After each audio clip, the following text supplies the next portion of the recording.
पुढच्या 24 ते 36 तासात पाकिस्तानवर सैन्य हल्ला। पाकिस्तानचे माहिती प्रसारण मंत्री अताउल्ला तरारचा दावा। मध्यरात्री 2 वाजता घेतली पत्रकार परिषद।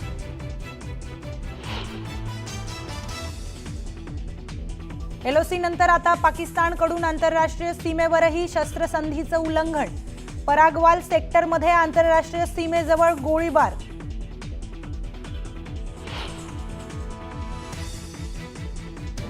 मुंबईचे पोलीस आयुक्त विवेक फणसळकर आज होणार निवृत्त। जून 2022 पासून होते आयुक्त। फणसळकरांच्या जागी कुणाची वर्णी लागणार याची उत्सुकता।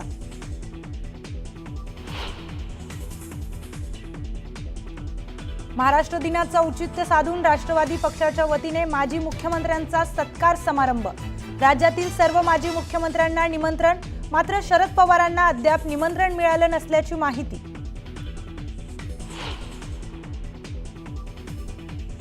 महाराष्ट्र दिनानिमित्त मुंबई भाजपची बॅनरबाजी। हिंदुत्वाचा मुद्दा अधोरेखित करत भाजपचा प्रयत्न। सीएम फडणवीसांसह आशिष शेलारांचाही फोटो।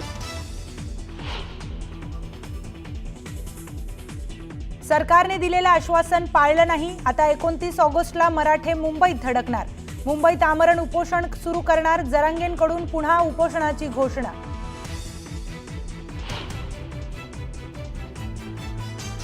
ठाण्यातल्या 5 पखाडी इथं शरद पवारांच्या हस्ते तुळजाभवानी मूर्तीची प्राणप्रतिष्ठा आणि पूजन।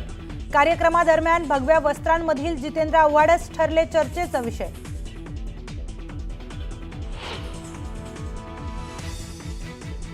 पुण्यातील बीजे मेडिकल महाविद्यालय रॅगिंग प्रकरणी मंत्रालयातून ससूनला कारवाईसाठी सूचना। ससूनच्या अधिष्ठातांनी घेतली अँटी रॅगिंग समितीची बैठक। 3 विद्यार्थ्यांवर निलंबनाची कारवाई। खवळलेल्या समुद्रात प्रवासी बोट पलटली। रत्नागिरी पोलिसांनी वाचवले 16 पर्यटकांचे प्राण। रत्नागिरीतील पावस रणपार इथली घटना।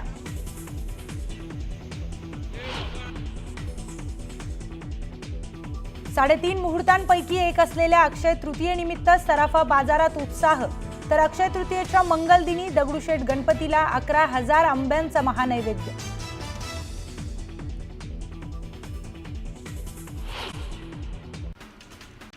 पंतप्रधान नरेंद्र मोदींच्या अध्यक्षतेखाली आज केंद्रीय मंत्रिमंडळाची बैठक होते। पहलगाम हल्ल्यानंतर प्रथमच सीसीएसची बैठक होणार आहे। केंद्रीय मंत्रिमंडळ बैठकीनंतर आज 3 महत्त्वाच्या बैठका होत आहेत। पाकिस्तानबाबत महत्त्वाच्या निर्णयांवर चर्चा होण्याची शक्यता आहे। पाकिस्तानवर अनेक निर्बंध लादल्यानंतर पुढील रणनीती ठरवण्याकरता पंतप्रधान नरेंद्र मोदी यांच्या अध्यक्षतेखाली उच्चस्तरीय बैठक पार पडली। पहलगाम हल्ल्याचा बदला घेण्याकरता पंतप्रधान मोदींची सैन्याला खुली सूट आहे। सैन्यानं वेळ आणि टार्गेट ठरवावं, दहशतवाद्यांना चोख उत्तर द्यावं अशा सूचना मोदींनी दिल्या आहेत।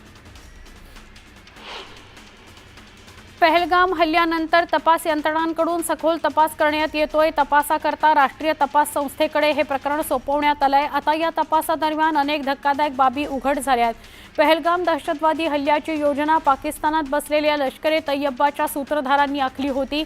या दहशतवाद्यांना काश्मीरच्या बैसरन व्हॅलीमध्ये रक्तपात घडवण्याकरता पाकिस्तानमध्ये प्रशिक्षण दिलं गेलं असल्याचं एनआयएच्या तपासात समोर आलंय। पहलगाम हल्ल्यानंतर भारतानं पाकिस्तानचं नाक दाबायला सुरुवात केली आहे। भारत कोणत्याही क्षणी हल्ला करू शकतो अशी भीती पाकिस्तानचे संरक्षण मंत्री ख्वाजा आसिफ यांनी व्यक्त केली। त्या पार्श्वभूमीवर कंगाल पाकिस्ताननं आंतरराष्ट्रीय नाणेनिधीसमोर हात पसरायला सुरुवात केली आहे। त्यांच्याकडून तब्बल 11,000 कोटींची मागणी केली आहे। दरम्यान यावर नाणेनिधीकडून 9 मेला निर्णय होण्याची शक्यता आहे। अक्षय तृतीयेनिमित्त पुण्यातील श्रीमंत दगडूशेठ हलवाई गणपती मंदिरात फुलांची आरास करण्यात आली। गणपतीचं दर्शन घेण्यासाठी भाविकांनी मोठी गर्दी केली। बाप्पाला तब्बल 11,000 आंब्यांचा नैवेद्य दाखवण्यात आला। सोलापुरातील श्रीमंत मानाच्या कसबा गणपतीला 211 डझन हापूस आंब्यांची आरास करण्यात आली आहे। गणपतीच्या मूर्तीभोवती सजावट करून त्याच्यासमोर बैलगाडीतून शेतकरी परिवार आंबे वाहतूक करतो असा देखावा साकारण्यात आलाय। अक्षय तृतीयेच्या निमित्तानं नाशिकमधील कारंजा चांदीच्या गणपतीला आंब्याची सजावट करण्यात आली। मंदिरात हापूस, देवगड, रत्नागिरी, केसर अशा विविध प्रजातीच्या आंब्यांचा नैवेद्य दाखवत बाप्पाची पूजा करण्यात आली। नाशिकच्या गोदावरी नदीला आलेल्या पुरात एक पर्यटक वाहून गेला. नदीत उतरला असता पाण्याचा त्याला अंदाज आला नाही आणि बालाजीमुळे वाहून गेल्याचा अंदाज आहे.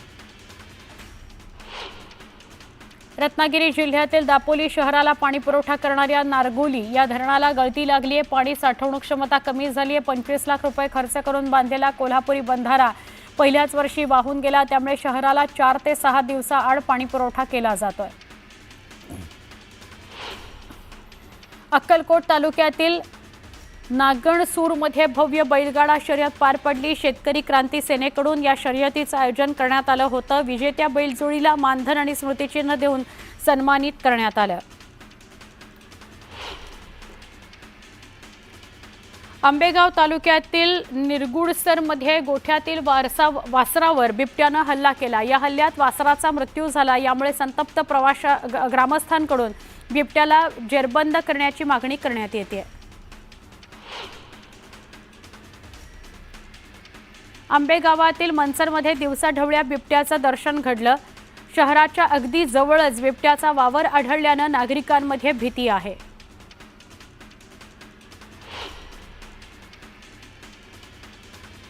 रत्नागिरीत सरस्वती बोटीतून 16 जण मौजमजा करण्याकरता गेले असता बोटीत बिघाड झाला आणि बोट उलटली. यावेळी रत्नागिरी पोलीस दलाला समुद्रात बुडणाऱ्या 16 जणांचे प्राण वाचवण्यात यश आलं. अक्षय तृतीयेच्या दिवशी होणारे बालविवाह रोखण्याकरता नाशिक जिल्हा प्रशासनाच्या वतीनं हेल्पलाईन नंबर जारी करण्यात आला. गेल्या वर्षभरात जवळपास 89 बालविवाह रोखण्यात जिल्हा प्रशासनाला यश आलंय. सावंतवाडी नगरपालिकेतर्फे बॅनर हटाव मोहीम राबवण्यात आली. सावंतवाडी शहर बॅनरमुक्त करण्याचा निर्णय शांतता समितीच्या बैठकीत घेण्यात आला. याच पार्श्वभूमीवर सावंतवाडी शहरातील सगळ्याच बॅनर हटवण्यात आले.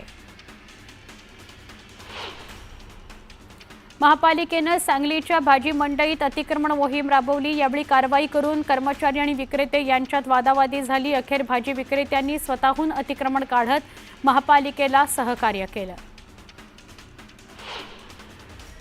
लातूर शहरातील गांधी चौकातील श्री महालक्ष्मी मंदिर कलशरोहण सोहळा पार पडला. या सोहळ्यासाठी काशी पीठाचे जगद्गुरू डॉक्टर चंद्रशेखर शिवाचार्य महास्वामी आणि श्रीशैलम पीठाचे जगद्गुरू यांनी हजेरी लावली. यवतमाळ जिल्ह्यातील दिग्रस शहरातील नागरिकांनी पाण्याकरता टाहो फोडला. ऐन उन्हाळ्यात तब्बल 10 ते 15 दिवसांनंतर पाणी पुरवठा होत असल्यानं नागरिक हैराण झाले. प्रशासनानं लक्ष देऊन पाणी टंचाई दूर करावी अशी मागणी दिग्रसकरांनी केली.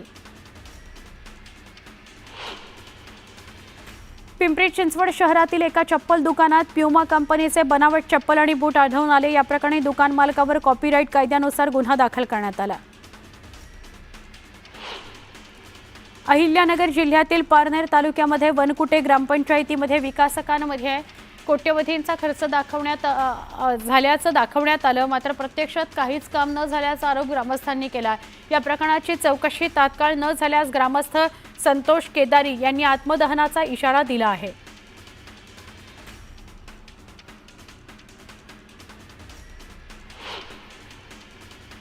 महाराष्ट्र शासनाच्या 2024च्या संचबंदी निर्णयाच्या निषेधार्ह चिपळूणमध्ये संस्था चालक आणि मुख्याध्यापक एकवटले. रत्नागिरी जिल्ह्यातील 101 शाळा बंद होण्याच्या मार्गावर हा निर्णय मागे घेतला नाही तर सर्व शिक्षक पालक रस्त्यावर उतरतील असा दावा सरकारला करण्यात आला, असा इशारा देण्यात आलाय सरकारला. धाराशिव बीड इथल्या साक्षी कांबळे आत्महत्या प्रकरणातील तत्कालीन तपास अधिकारी स्वप्नील राठोड यांची उच्चस्तरीय समितीमार्फत चौकशी करावी तसंच या प्रकरणातील आरोपीला तात्काळ अटक करावी अशी मागणी समस्त आंबेडकरी समाजाने केली आहे. याकरता त्यांनी जिल्हाधिकारी कार्यालयासमोर धरणं आंदोलन केलं. मुख्यमंत्री देवेंद्र फडणवीस यांनी पालकमंत्री प्रताप सरनाईकांनी मंजूर केलेल्या विकास निधीच्या कामाला निधी दिल्यानंतर प्रताप सरनाईक पहिल्यांदाच धाराशिव दौऱ्यावर येणार आहेत. यावेळी जिल्ह्यातील तुळजापूर आणि धाराशिव बसस्थानकाचं त्यांच्या हस्ते लोकार्पण होणार आहे. पहलगाममधील हल्ल्याच्या निषेधार्ह राज्यात ठिकठिकाणी आंदोलनं सुरू आहेत. यावेळी कायदा आणि सुव्यवस्थेचा प्रश्न निर्माण होऊ नये याकरता पोलीस प्रशासन सज्ज झालेलं आहे. ठिकठिकाणी पोलिसांनी गस्त वाढवलेली आहे. अहिल्यानगरमध्ये संत श्री मोहम्मद महाराज मंदिराच्या जीर्णोद्धारासंबंधी आणि वक्फ बोर्डाकडून झालेली नोंदणी रद्द करण्याच्या मागणीकरता सुरू असलेलं आंदोलन अखेर 12व्या दिवशी स्थगित करण्यात आलं. मुख्यमंत्री देवेंद्र फडणवीस आणि उपमुख्यमंत्री एकनाथ शिंदे यांच्या उपस्थितीत बैठक घेण्याचे दिलेले आश्वासन दिल्यानंतर आंदोलन स्थगित करण्यात आलं. सावंतवाडीतील तिरोडा कोल्हारवाडी इथल्या एका विहिरीत अडकलेल्या मगरीला वनविभागानं जीवनदान दिलं. मगरीला वनविभागाच्या जलद कृती दलाला यशस्वीरित्या बाहेर काढण्यात यश आलं. दुर्धर आजारांनी ग्रस्त असणारे आणि वारंवार उपचाराकरता प्रवास करणाऱ्या आजारी व्यक्तींना एसटी महामंडळातर्फे मोफत प्रवासाची सुविधा पुरवली जाते. यामध्ये गेल्या वर्षभरात पिंपरी चिंचवडसह पुणे जिल्ह्यातील 8,497 रुग्णांनी या सवलतीचा लाभ घेतला. माणगाव शहरातील धक्कादायक प्रकार समोर आला. उतेखोलवाडी इथल्या 2 वाहनं एका अज्ञातानं पेटवून दिली. या दोन्ही वाहनं जळून खाक झाली. या प्रकरणी अज्ञाताविरोधात गुन्हा दाखल करण्यात आलाय. आता एक मोठी बातमी आपण बघणार आहोत. ही ब्रेकिंग न्यूज. एनसीपीकडून सगळ्या माजी मुख्यमंत्र्यांचा सत्कार करण्यात येणार आहे. महाराष्ट्र दिनाचं औचित्य साधून राष्ट्रवादी काँग्रेस पक्षाच्या वतीनं माजी मुख्यमंत्र्यांचा सत्कार केला जाणार आहे. त्याकरता सगळ्या माजी मुख्यमंत्री यांना निमंत्रण पाठवलं जाणार आहे. काही माजी मुख्यमंत्री यांना निमंत्रण पोहोचलेलं सुद्धा आहे. पण 4 वेळा राज्याचे मुख्यमंत्री राहिलेले राष्ट्रवादी काँग्रेस शरदचंद्र पवार पक्षाचे अध्यक्ष शरद पवार यांना अजून निमंत्रण गेलेलं नाही. लवकरच प्रफुल्ल पटेल हे निमंत्रण घेऊन जातील अशी माहिती राष्ट्रवादी काँग्रेसचे प्रदेशाध्यक्ष सुनील तटकरे यांनी दिलेली आहे. पण 1 तारखेला होणाऱ्या कार्यक्रमाकरता 29 तारखेपर्यंत ही निमंत्रण न पाठवणं यावरून चर्चा सुरू झालेली आहे.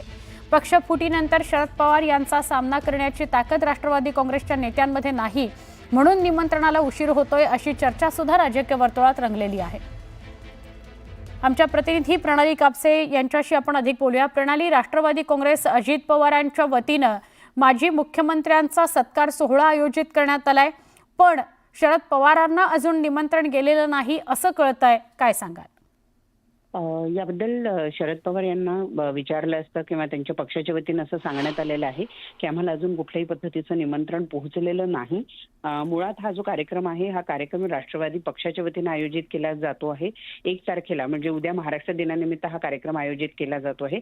यामध्ये सगळ्या माजी मुख्यमंत्र्यांना सत्कार करण्यात येतो आहे, ज्याच्यामध्ये पृथ्वीराज चव्हाण, अशोक चव्हाण, त्याचबरोबर उद्धव ठाकरे, एकनाथ शिंदे या सगळ्या माजी मुख्यमंत्र्यांना निमंत्रण पाठवण्यात आलेलं आहे. परंतु शरदचंद्र पवार पक्षाचे प्रमुख अध्यक्ष शरदचंद्र पवार यांना मात्र अजून ते निमंत्रण पोहोचलेलं नाही आणि त्यामुळे सगळ्यांच्या भुवया उंचावल्या गेलेल्या आहे. राष्ट्रवादीचे 2 पक्ष विभाजित झाल्यानंतर राष्ट्रवादीच्या कुठल्याही नेत्यामध्ये एवढी हिंमत राहिलेली नाही का की ते शरदचंद्र पवार यांचा सामना करू शकतील आणि म्हणूनच म्हणजे उद्या कार्यक्रम आहे परंतु कालपर्यंत सुद्धा हे निमंत्रण गेलेलं नव्हतं. त्यामुळे कुठेतरी आपण तोंडघशी पडणार किंवा शरदचंद्र पवार यांचा सामना कसा करणार असा प्रश्न त्यांच्यासमोर उपस्थित झाल्यामुळं त्यांनी या ठिकाणी अजून ते निमंत्रण दिलेलं नाही अशा पद्धतीची चर्चा ही राजकीय वर्तुळात रंगलेली आहे. नक्की. धन्यवाद प्रणाली माहिती दिल्याबद्दल. पुन्हा एकदा सुपरफास्ट 100. मावळ तालुक्यासह पिंपरी चिंचवडला पाणीपुरवठा करणाऱ्या पवना धरणाच्या बॅकवॉटर जवळच्या शिळिंब गावातील ग्रामदैवत श्री काळभैरवनाथ महाराज मंदिरातील ग्रामस्थांनी मोठ्या दिमाखात कलश मिरवणूक काढली. यावेळी 12 महिने पवना धरणातील पाण्याचा साठा कायम राखण्याकरता इंद्रदेवाला साकडं घालण्यात आलं. ज्येष्ठ गायिका आशा भोसले यांनी अक्कलकोटच्या स्वामी समर्थांचं दर्शन घेतलं. स्वामींच्या चरणी त्या नतमस्तक झाल्या. त्यांनी स्वामींच्या नामाचा जप देखील केला. यावेळी मंत्री आशिष शेलारही त्यांच्यासोबत होते. सोलापुरातील मैदानावर भगवान परशुराम महाराजांच्या मूर्तीची स्थापना करण्यात आली. यावेळी सवाद्य मिरवणूक काढण्यात आली. 300 महिलांच्या लेझिम पथकानं सगळ्यांचं लक्ष वेधून घेतलं.